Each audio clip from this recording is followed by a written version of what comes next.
alienation is a very common mental illness for millions of humans, especially modern day humans. So the most important discovery for you is discover there's something deeper in you than you, the person.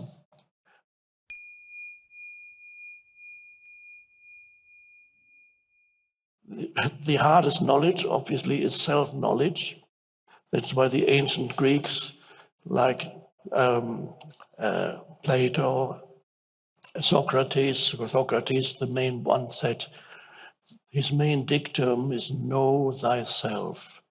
Know thyself. That's the most important thing in life, Socrates said. By the way, he lived about the same time as the Buddha. He said, the most important thing is know thyself. And that was inscribed at the Temple of Delphi in ancient Greece. Know thyself. Another strange inscription, and that takes us now to where we are going. On the same temple inscribed was saying that for a long time people couldn't interpret. They thought something was missing. The other words on the temple was, so on the other side of the temple, you are in Greek. You are.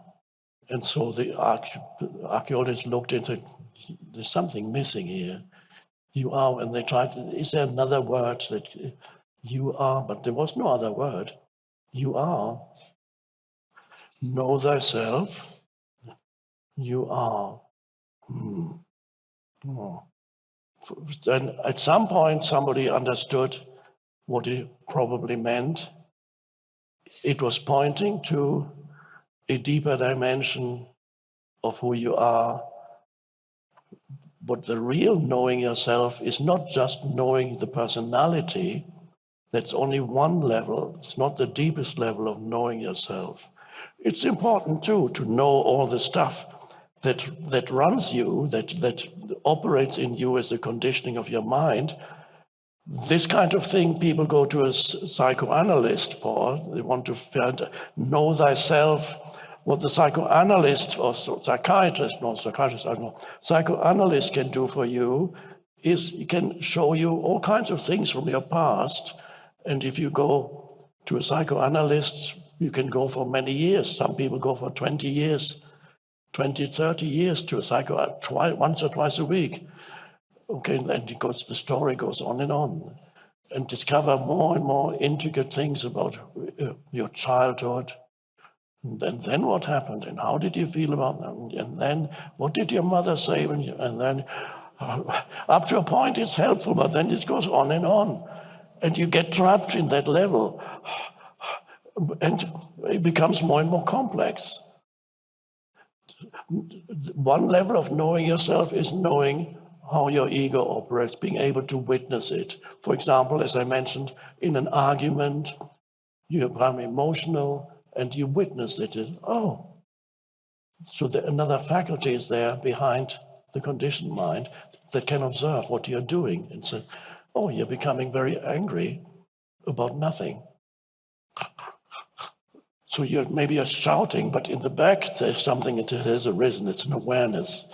It says you're shouting about nothing. You're witnessing what the ego is doing. This means that the beginning of the end of the ego. The witnessing faculty is the awareness. You are. So if you translate it into you, you'd have to say, I am. Okay. I am. And what am I? So let's investigate now this level of deeper identity. I call it the deep I as opposed to the surface I. The deep I, to find that which is underneath the person. And in order to find that, the stream of thinking that sustains that personal sense of self needs momentarily come to a cessation.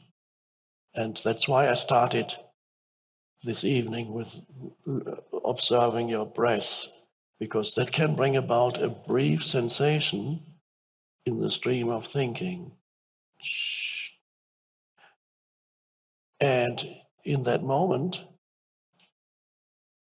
awareness remains, consciousness remains, but it doesn't become thought.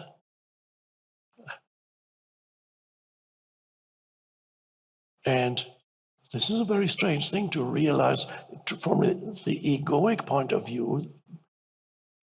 So what, says the ego? It doesn't realize that that is of extraordinary importance to find that, to discover that dimension that is deeper than the egoic self, that is a dimension of consciousness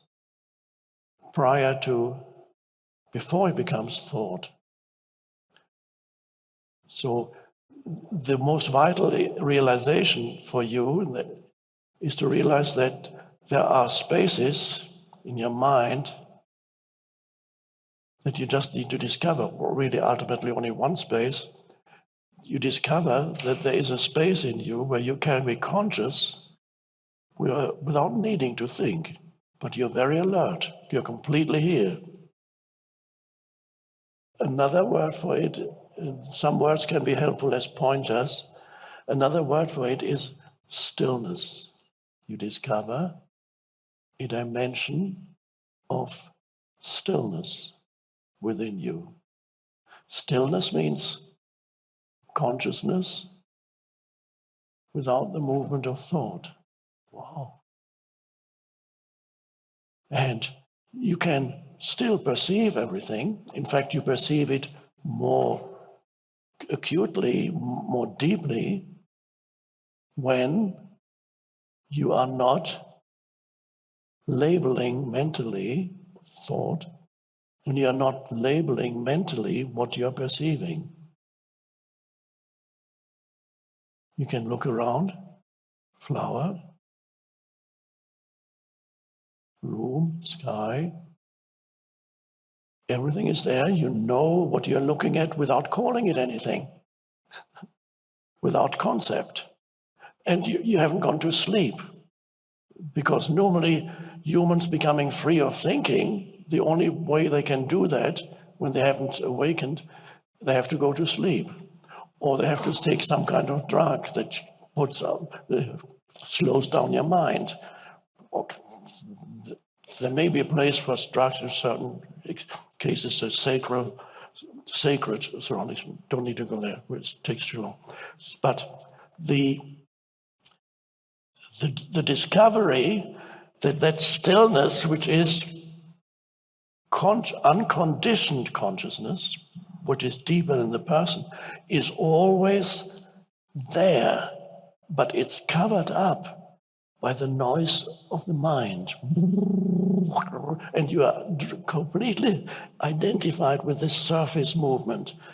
So you can't find the deeper self, where there is enormous peace and a deep sense of aliveness that gives you everything that you had been looking for as a surface egoic entity in this realm of this physical realm, or this even psychological realm. You were looking for that, never finding this ultimate sense of being home, having arrived, you feeling at home in the universe, rather than being alienated. Alienation is a very common mental illness for millions of humans, especially modern day humans. So the most important discovery for you is discover there's something deeper in you than the person. They're not separate in the same way that the ripple on the surface of the ocean is not separate from the ocean. The ripple is a surface phenomenon It's something that the ocean does. And you are something that consciousness, universal, the one universal consciousness that pervades the entire universe, but is transcendent to this universe, it is something that that consciousness does. It creates the image of a person, like the ocean produces a ripple or a wave on the surface. And there goes a little ripple, and it has a name. Whatever name you have for you as the ripple, that's me. And the ripple is uneasy because it's surrounded by many, many other ripples, and you never know what they want. Some ripples may be dangerous, they don't want, you may defend yourself, and others you think, if I incorporate this ripple into myself, I become a bigger ripple. I need you. In other words, you fall in love. I'm not talking about real love. I'm talking about falling in love, which is,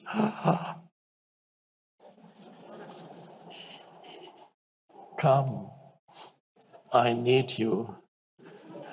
Don't you dare leave me, though. So the ripple leads a very uneasy existence because it doesn't know that it is part of the ocean. You know by now that I'm talking about you as the human. Every human is a ripple on the surface of being, the vastness of being, of consciousness.